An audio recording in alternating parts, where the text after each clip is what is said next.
Hello mga kakabsat, another mini cake vlog na naman tayo.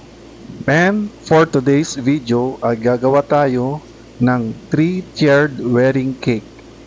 Salamat sa client natin na nag-order na si Sir Raimundo Salvador, na siyang nag-order para sa kaibigan niya. At ang motif nila ay kulay gold mga kakabsat.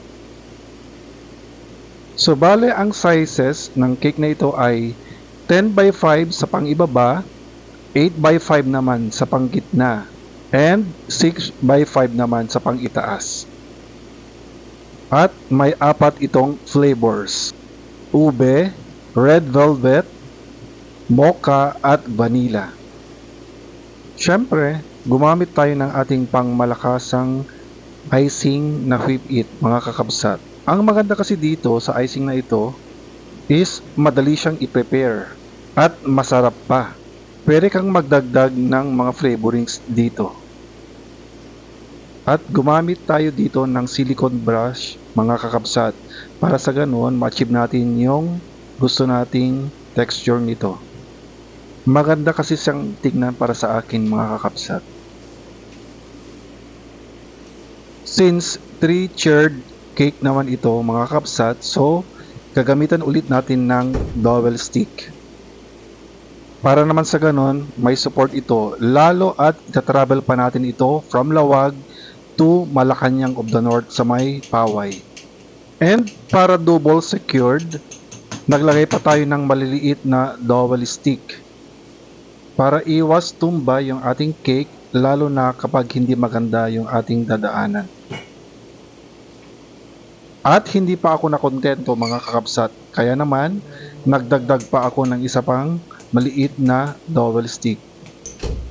And since gold nga ang motif ng couple, kaya naman naglagay tayo ng accessory na gold rhinestone. Sa mga gusto palang mag-order sa amin ng cake, mapakustomize man ito or hindi, pwede nyo kaming i-message sa aming FB page na Mike's Cakes and Pastries. O di naman kaya ay sa aking personal FB account na Mike Vita.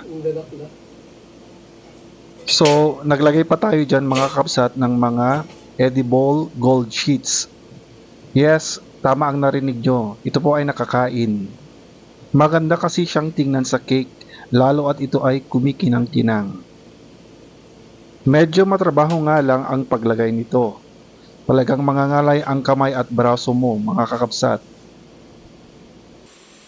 Naglalagay na rin tayo dyan ng mga artificial flowers.